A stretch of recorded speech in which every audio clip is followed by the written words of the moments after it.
Do not brush your curly hair when it's dry. It will break off. High tension styles should be avoided if you want to keep your edges intact. And by no means should you be putting any heat on it at all. You will get heat damage.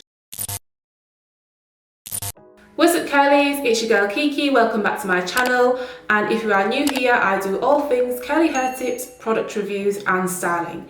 Today's video is all about 5 things that you should not be doing if you have curly hair. So we're going to get into a few of the don'ts and maybe why these are not 100% factual. Let's get into the video. The first thing you should not be doing if you have curly hair is dry brushing your hair. So if you've had your hair in its natural state all week, it definitely has got curl clumps formed, and this might be held together by some sort of styling product.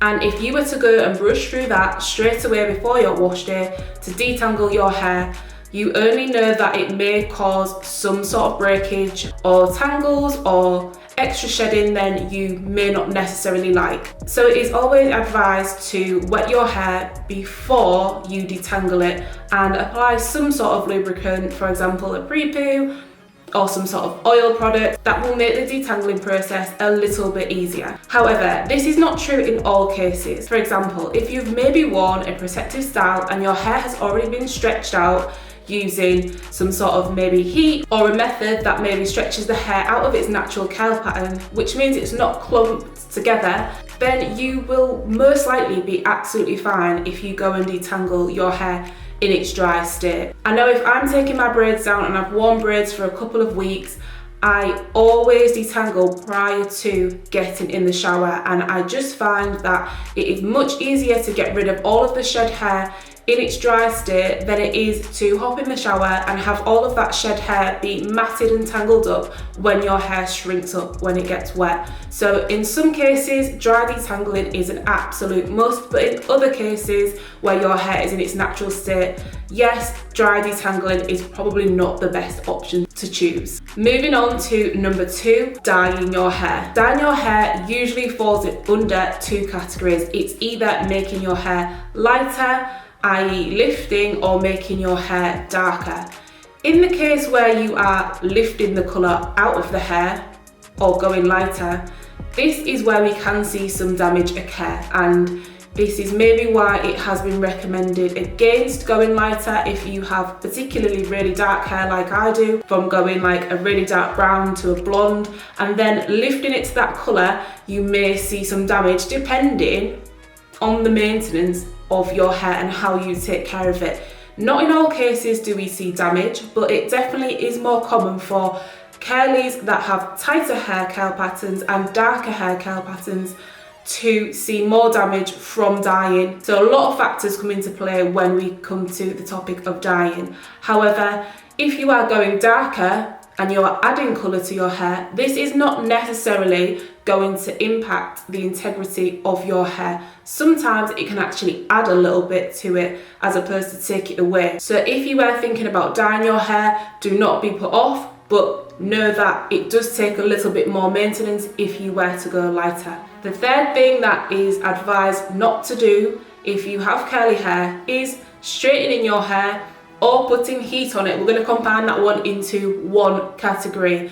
So in terms of straightening your hair, often heat is seen as the devil when it comes to curly hair, just because it can really impact the dryness, the integrity and the strength of curly hair. If you were straightening your hair, the straighteners work to pull all of the moisture out of it, and that is how we get our hair to lay down so flat, because it does not have any moisture in it. And this can become a problem if you are straightening it on a really frequent basis and you are not maybe using any heat protectant, or you're really going over that straightening part over and over again. However, heat can also be a beneficial thing for our hair. It helps us to stretch our hair, it helps us to manage it a little bit better, and in some cases it can even add to some of the effectiveness of our hair care products. The fourth thing that you should not be doing if you have curly hair is wearing high tension styles.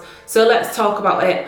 High tension styles could be braids, they could be slick backs, they could be twists, there could be cameras, anything that requires your hair to be pulled back to a certain degree. is considered a high tension style. Why are these problematic? Because number one, they can pull out our edges if we are not careful, and number two, they can also cause breakage to the back of our hair where maybe the hairband is, or wherever that style is being pulled from. High tension styles can be a really good way to manage your hair on a day-to-day basis.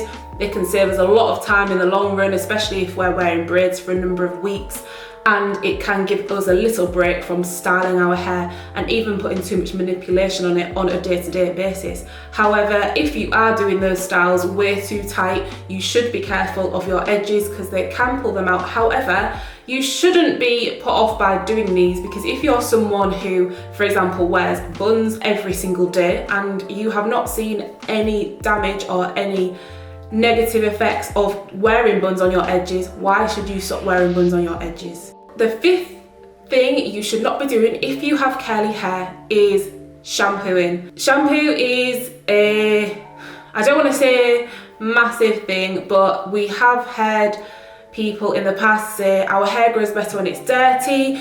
You shouldn't shampoo it too often because it causes dryness, and dryness causes breakage, etc, etc. No, it absolutely does not, depending on how you use it and depending on what shampoo it is, because I have shampoos that are really hydrating, not too stripping, and I could use them 2-3 times a week and my hair would not be dry. So if you are using maybe a stripping shampoo, something that has harsh sulfates in it or is clarifying, and you're doing that throughout the week numerous times, then yes, maybe don't do that so much. But in terms of shampoo, we should have a good relationship with shampoo. We should treat the skin on our scalp a little bit similar to everywhere else, because it does need cleaning and it does get build up, especially if you're using hair products on a weekly basis. You will get build up, and that is not what we want. We don't want dandruff, we don't want any of those scalp issues. So having a good relationship with shampoo is something that is very important, and I would always recommend shampooing once a week, or at least once every 7 to 10 to 12 days, just to maintain the overall hydration and health of your hair, because not only does it remove the buildup, but it allows the moisture and the rest of your hair products to actually access the hair cuticles a little bit better. Whereas if you maybe skip the shampooing, you are just creating more buildup, and then the products that you actually are applying may not have as much effect as they would if you were starting on freshly washed hair. So that was don't do these 5 things to your curly hair. Let me know in the comments if you agree or disagree with any of the points made in this video, and I will see you in the next one.